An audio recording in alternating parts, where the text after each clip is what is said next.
The two mini lytics have been removed and replaced. It was not a difficult job by any means. I used some of the original metal from the old capacitors to increase the rigidity of these because they are free hanging. I may actually clamp this one together and they'll tie off to each other and increase that a bit further. Other than that, they'll be fine at that point. It is pretty rigid. I broke off the remaining post, this one off of the old electrolytic capacitor. Now both posts are free.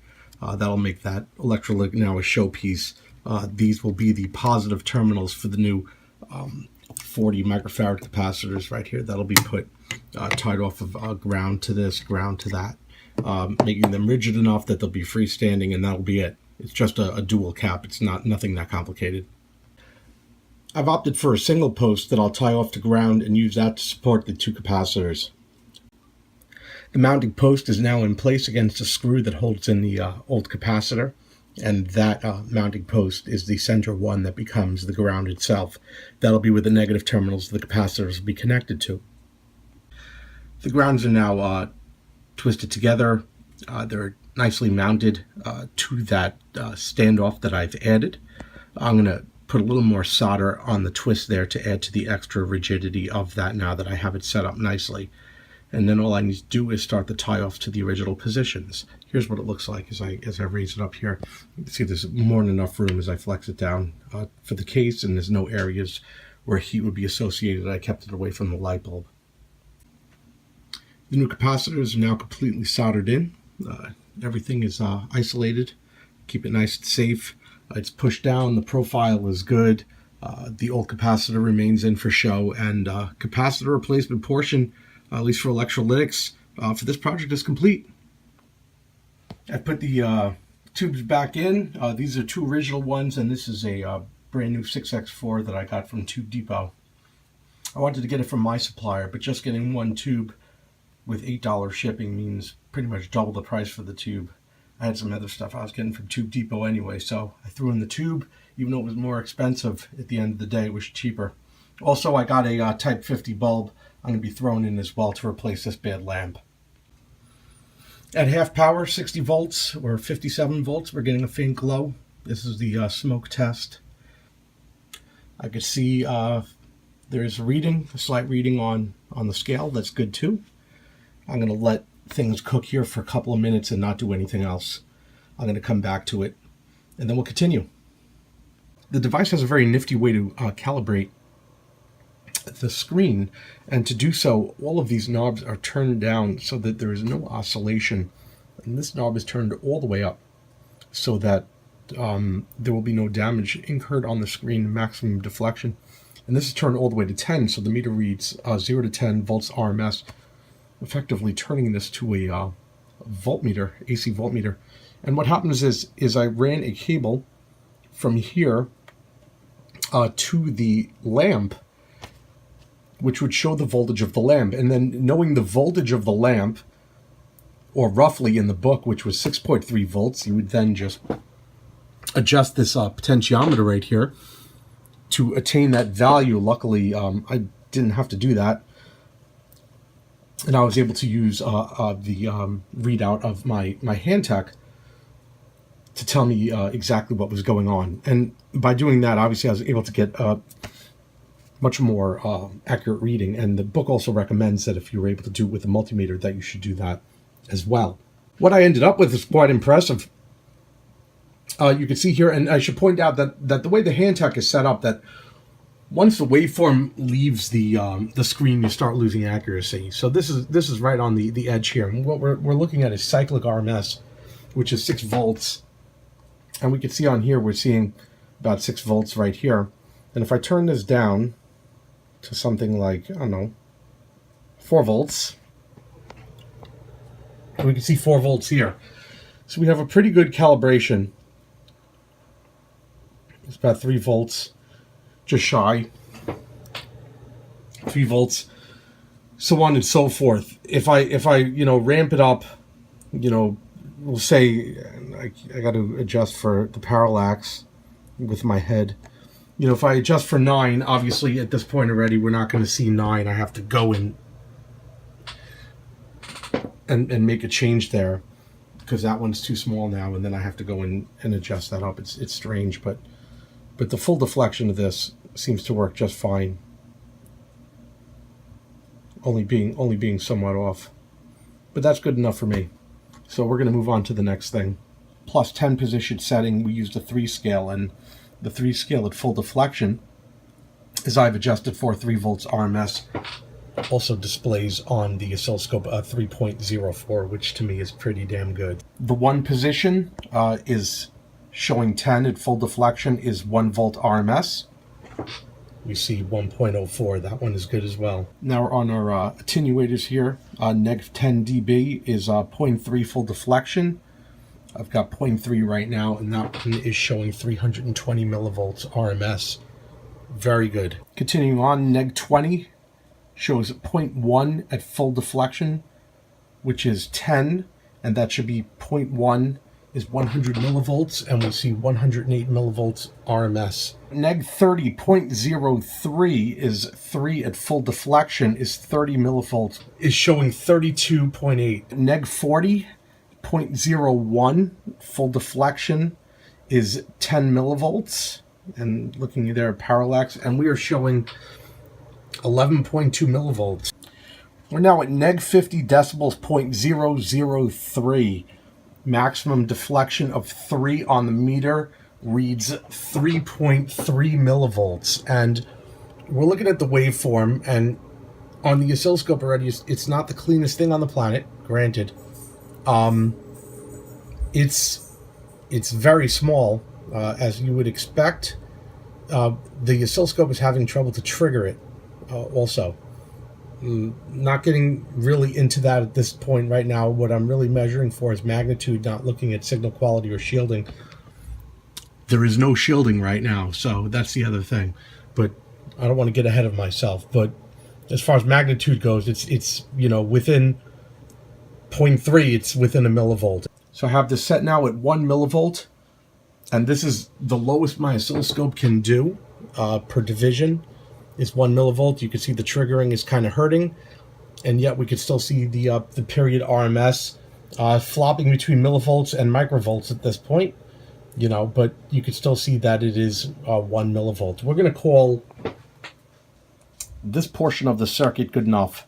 Definitely got no qualms about this. It's pretty accurate. Noticing a couple of things, and no, my camera's not upside down. The unit is. On the higher frequencies, I was getting distortion on the bottom of the sine wave, and in order to stabilize the oscillator, I was running this 600 ohm potentiometer at full tilt all the way to the end, and I didn't know what was going on, and I just was getting ready to start my troubleshooting regimen. Another thing that I had noticed is this light bulb is illuminating, and I was under the impression that there should not be enough current to make this light bulb illuminate. So just several things going wrong here. I was getting ready to dig into it. You know, you can see I was working yesterday. I was kind of at a loss, and I said, let me put it down and step away, and that's fine. And I came back today, and just as I was about to get started, I'm looking down, and lo and behold, I see this. And if you spotted it already, you could see that there's an open jump right here off of the 600 ohm potentiometer, and I don't know what that's going to do, but I checked and I took a look with a magnifying glass, and it broke off. I'm going to reattach that and start the procedure again for this and see if that brings about some resolution here. What I found interestingly was, you know, the same type of distortion that I had been experiencing, except that now that this connection was made, I have regained this potentiometer, the ability to adjust it, and in doing so, being able to dial it back and remove the distortion. I'll just for this example, I'll continue to dial it back, and you could see. You know, it keeps going down. So I'm bringing the oscillator back up, and eventually you can drive it into distortion as I'm doing now. So obviously I'll find an appropriate setting for it. And there you go. So I'm going to find an appropriate setting that keeps the sine wave stable throughout the entire range, and then I could measure the harmonic distortion right there. I shut off the light. I shut off the light so we can look at the bulb. We'll see right here that there is a that the bulb does illuminate slightly. You can see a sort of an orange tinge to it. I'm trying to cut out the light from the camera so you can see it glowing. It doesn't glow bright, but we can see that the filament does glow a bit. It's not glowing nearly as bright as it was before. So if I turn up the power, it doesn't increase. If I lower the power, it does increase, which is interesting. If I raise the power, it doesn't. So that's the bulb. But definitely the bulb does glow. In making this repair, the calibration of the meter had to be completely redone. It was done in the same fashion, and the output results were the same again. There's no need to recapture that on this video. But just note that because that repair did tie itself to that potentiometer, the results of that were completely changed. Yeah, I'm zooming in real close. I'm still seeing some distortion on the waveform. I'm gonna dial this guy back some more. And it's probably going to change everything again, but I will get rid of this distortion because having a sine wave with distortion is kind of useless. So bring it back to there and hope for the best to keep adjusting accordingly. It's also worth pointing out when all is said and done, setting that specifically the oscillator might be a good idea to wait a few minutes to let this thing warm up. That's probably going to be my last adjustment for a few minutes while I do some other things and set the scale up, which by the way is looking very nice here. The meter here is showing 192, and we're looking at 192. So if that oscillator starts to drift again, go a little bit high, you know, I'm gonna let it drift. I'm gonna allow that, and then I'm gonna wait for this thing to come to temperature, because I imagine it's gonna drift both in its numerical value as well as that oscillator itself is just going to either overdrive or underdrive. I don't know which way it's going to go yet, but I think it's going up. So that's what I'm going to have to adjust for. So I read in the book, very important not to use the +10 or +20 settings when using the internal 600 ohm load, because it does not work on 10 and 20. So that's very important to note, especially when doing calibration. I figured to make this quick, I'm just going to dial it to its maximum. That is 110 times 1,000, right? So we get 110K, and we could see that 110K, we got some distortion. So I figure if I clear up the distortion at its maximum, then that should be it as far as dealing with this distortion goes. And that looks like it does it. I don't know where it starts. It's going to be a lot easier on the distortion analyzer.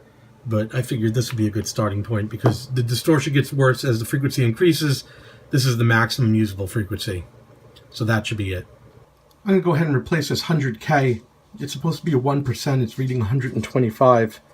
I'm replacing it with this. It's 95, which is only 5% out of tolerance, but it's still a lot better than 25%. So now we're all set up.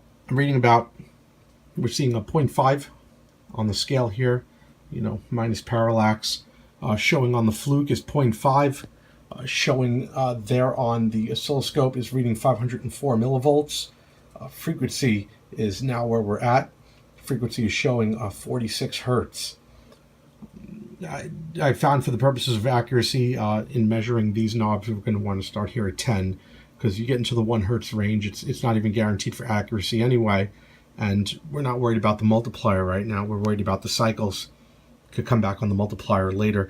These are capacitors anyway, and this is a capacitor resistor network to accomplish this. I've gone through these capacitors before, as mentioned in the first video, but what I want to do is go through these and make sure there's no anomalies in any of these, so I'm going to have to go through the 10s and the 1s. I've left this cycle's knob turned to 10, and it will remain here. This is going to be so we don't get caught in a zero condition, which will just make this thing like oscillate back and forth really slowly. This is the knob that's going to start at 0, right? And it's going to give us a frequency of currently is like 92 hertz. And then we're going to turn this up, and we're going to watch what should be 100 added to each one. And the ones that are roughly 100, we're going to let go because this is like an old audio generator and that's fine. What we're looking for is anomalies that are not like 100 but are way off. And that's what we're going to do now. So we're going to start at 0, and 0 represents the original 92. I'm going to try and angle this so we don't have this light caught in here. So there we go. 92 is 0. And then we go to 10 and it's 90. So we could see that, you know, 89, 88 was added. But we'll keep going. 20 brings us to 285. 30. 40. 50. 60. 70. 80. 90. And then 10. So that's the full sweep of the cycles knob.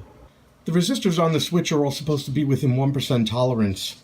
We can see the one that I had replaced earlier with within 5%, which was better than the 25% out of tolerance that it was earlier. The results that are provided show that the frequencies are within 1%, 2, 3%. Some of them, or at least 2 of them, outwards of about 6%. They're not exactly terrible for this unit, and this isn't, you know, super calibrated for what I'm trying to do. So I'm going to say, at least for now, this is good enough. I guess if I got like a wild hair at my ass and decided that this needs to be absolutely perfect, I would deal with it. What I'm not finding is anything absolutely terrible. You know, each of these is supposed to move in 100 increments. We could see that it's generally in the mid to high 90s with a couple of 94s in there. So now I'm going to move over to the last one, which is a cycle switch. These values also turned out to be acceptable. We could see 10 would be ideal. These ones sat in and around 10, some as low as 8, high as 11, but we could see that they looked pretty good. So the cycles knob is good too. All that's really left is the multiplier. So we're going to check that too right quick. On the 1000 range, we're seeing 31K on the top right. If you look at frequency, that's on the 1000 range setting. Again, we're going to move to the 100 range setting, and I'm going to have to adjust the scope, obviously. In the 100 range setting, we now see 3K, which is what we would expect. And I'll adjust now to the 10 range. Let me adjust the scope again. The 10 range, I see it does drop off a little to 291. So that's a capacitor I may want to look at. It's a little bit low, but that's fine. And now we'll drop to the 1 range.